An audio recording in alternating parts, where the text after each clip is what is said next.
If you are somebody that has gone through trauma, listen to this. Just stop what you're doing. Just listen to this right now. Many people have the wrong mindset about trauma. They think that trauma is something that weighs them down. They think that trauma is something that's negative. They think that trauma is a bad thing. And you know what? Trauma is good. Sounds crazy. Sounds so backwards. Trauma is good. Now, what makes trauma negative, what makes trauma more so a burden, is your inability to get over the trauma. So, what you have to do is fundamentally understand that trauma is your life teaching you something. People go through trauma when they have to learn something. And there's some people that are born in a state of trauma, like there's some people that were just born in unfortunate households. Me personally, this is not a victim story at all, but I'm just telling you this. My father passing away was not something that we necessarily deserve, but it was a learning experience, and I'm grateful to the fact that it happened in the most messed up way because it made me the man I am today. While I loved my dad with everything, I loved my dad. My dad was the nice parent. My dad was who I went to for everything. My mom was always strict with me. I never wanted to see my dad pass away. Losing my dad was one of the hardest things that ever happened to me in life, but I'm grateful for it because it made me a better person. And so what I'm telling you is that you need to understand that the trauma that you have in your life has allowed you to become a better person. And so I hear all sorts of stories from people about their childhood trauma, about their relationship trauma, about things that have happened to them. And I'm not trying to be unsympathetic here, and this is a harsh conversation. This is a harsh audio to listen to, but it's going to make you great. And if it hurts you, you're just not understanding where I'm coming from. I'm coming from the heart here. I'm coming to make you a better person. This is not information. This is transformation. I want you to understand that. Trauma puts you in a state of stress. It puts you in a state of discomfort. And so psychologically, what happens in the mind is that your mind says, we have to change, we have to improve, we have to get better so we can deal with this trauma. It puts you in a state of survival. It's a survival instinct that occurs to you. And so that survival instinct allows you to become a better person. It allows you to implement and habituate the patterns and the real behaviors that you need in your life to get over that trauma. So, for example, if you go through a traumatic breakup where your partner went and cheated on you, you've got to elevate to a degree where you can't ever let that happen again, where your partner would be like, wow, I was an idiot for letting that person go. Because many times in a situation of infidelity, they have thought about it. It's a choice, right? Infidelity is not an accident, it's a choice. And so what happens in every choice is that people think, should I go and cheat on my partner? And at every situation of infidelity, I don't care who they are, they have a 1% thought or more where, what if they find out? And so they bargain in their head. They say, if they find out, I'm going to do this, I'm going to do that. They have a backup plan. They have a method. They typically think it through to some degree. Some people will be very, very delusional in their mindset of, oh, they're never going to find out. But they still think, what if they do find out? They still have that initial thought. And so the thing that should stop them, the thing that just shuts them down is when your value is so high in the relationship that they would be like, nah, I could never cheat on them. I would fuck it up. They have to be so scared to lose you. And a lot of you might say, oh, fear shouldn't be the reason that your partner stays with you. It's not fear that you're implementing that something bad could happen to them. It's the fear of you just walking away. If I ever get cheated on today, if something happens to me in a future relationship where someone cheats on me, which could very well happen, I just walk away. I'd be like, okay, great, wonderful, move on. I won't even care about it in the sense of I won't be sad or I won't be beggy like I used to be in the past. I've had women that have cheated on me in recent relationships and have done things to me that, was just downright disgusting. And I just walked away. I'm like, okay, that's wonderful. Thank you so much for showing me that you weren't going to be loyal to me. Thank you so much. Thank you, God. Thank you, the universe. Thank you, everything, for just allowing me to experience this love with this person. I'm appreciative of the time that we spent together. The memories were wonderful. And I'm glad that I was able to love this person and trust this person. But thank you also for letting me know that this is my time to exit the relationship and move on. So the trauma is, number one, an opportunity for you to get better. I don't feel bad for myself when I get cheated on. I feel bad for the other person because I'm like, yo, you're missing out on me. I'm pretty awesome. And that's all it is. But the way that you prevent infidelity and more so this mindset of people cheating on you is by being the best version of yourself. All the time, in every way, shape, or form, right? Looking your best, being your best, financially, just being as strong as you can possibly be. You don't want to be a victim in these scenarios. Many women have cheated on me in my past. There were situations where I was just so hurt and I stayed and wallowed in that depression.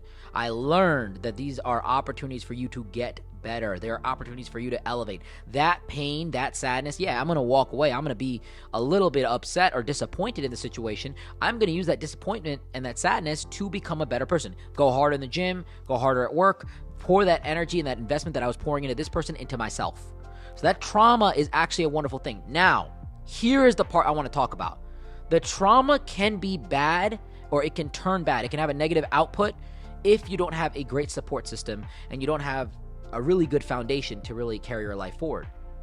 So when people get cheated on and they have no friends, no family, no nothing, no social circle, no hobbies, I'm like, why are you even in the relationship in the first place? It's the 7 layers of life. You got to have your mentality on, you got to have your physicality, you got to be in shape, you got to be financially stable, then you've got to have a good relationship with your family that doesn't necessarily have to be your blood relatives. It's people that are loyal to you. That's family right there.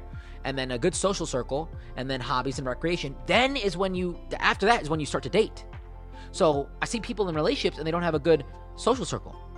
So when they get cheated on, they don't have anybody to fall back on. They don't have a good family structure to like really go and vent and cry to. They don't have themselves financially stable, so they're dependent on their partner, so they can't even leave the relationship because they're dependent on their partner. They're not physically in shape, so they can't go out in the sexual marketplace and attract someone that's going to be attracted to them. They've let themselves go. They've gotten too comfortable, and their mentality is way off to where they can't mentally be tough enough to get through the breakup. They may not even have hobbies where they can distract themselves. Like, these layers are not there. You cannot date without these 6 layers before the 7th. It's all sequential. I teach this in my program. This is my program. This is my philosophy. It's a 7 layers of life. If you haven't checked it out, check it out. But ultimately, you can't date unless you have these foundations in place. So the trauma is actually very good if you have the foundations in place, because I can go to my friends, I can go to my family, and I can pick back up. I'll be okay. The way that trauma makes you a better person is it knocks you down but builds you back up. If you get knocked down and you have nothing there to protect you and nothing there to kind of hold you up, then you're just going to fall apart. And that's where it becomes very bad. So you have to prepare yourself. You have to really get those things set up in your life first before you start experiencing trauma. Because if you start going in a relationship, the chances of you facing trauma are very high, because most relationships just don't work. They just don't always come out successful. How many people do you know that got married to the first person they dated? It's not very common. Typically, it's the 5th or 6th person that they've been intimate with. That's typically what the numbers are. So for you to go and say, oh, I'm going to date this person, everything's going to work out. Yes, it's a very stupid way to look at life. And I mean that in the nicest way possible. It is a stupid, it is a foolish way to look at things. You always have to understand that it could possibly not work. You go in optimistically, but you can expect the worst. A lot of people talk about leading with their heart. Oh, but you should trust your heart. My heart knows. Like, we've been fed this Disney fantasy in our life where it's politically incorrect, morally incorrect to say, oh, don't listen to your heart. I am here to tell you, don't listen to your heart. Listening to your heart is how you get in trouble. 8-year-olds listen to their heart. They're wrong a lot of times.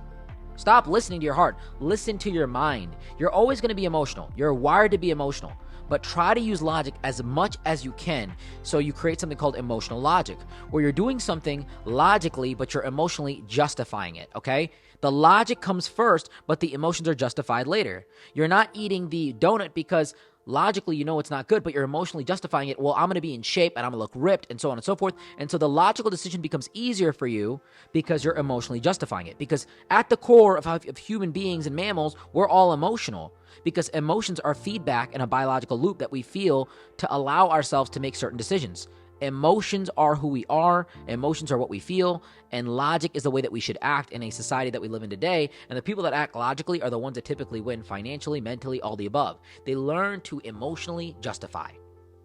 But let me go back a little bit more. Let's say you had a traumatic childhood. Good, great.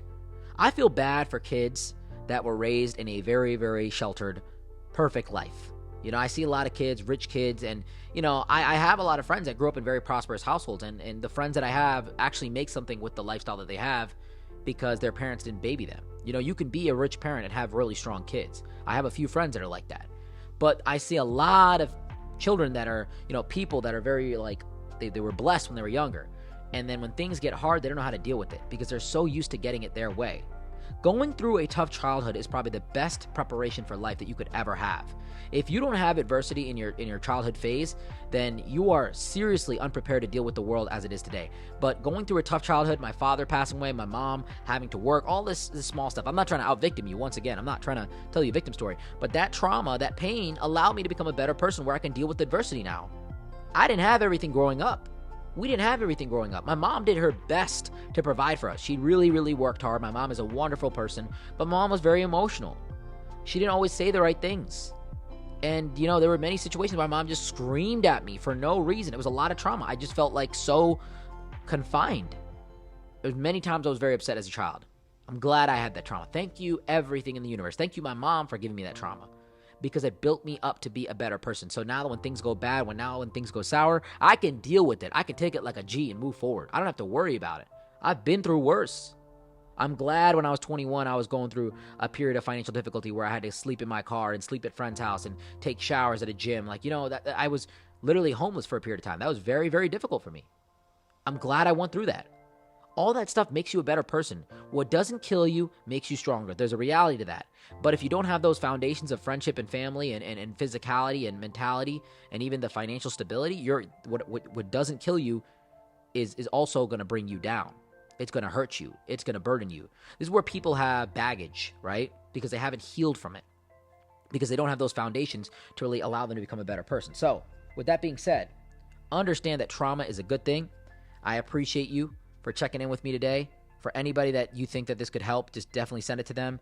And ultimately, at the end of the day, guys, if you ever want to reach out to me, just connect with me on Instagram. I'm very easy to reach. It's just Sumed Basani on Instagram. And until next time, guys, Sumi out.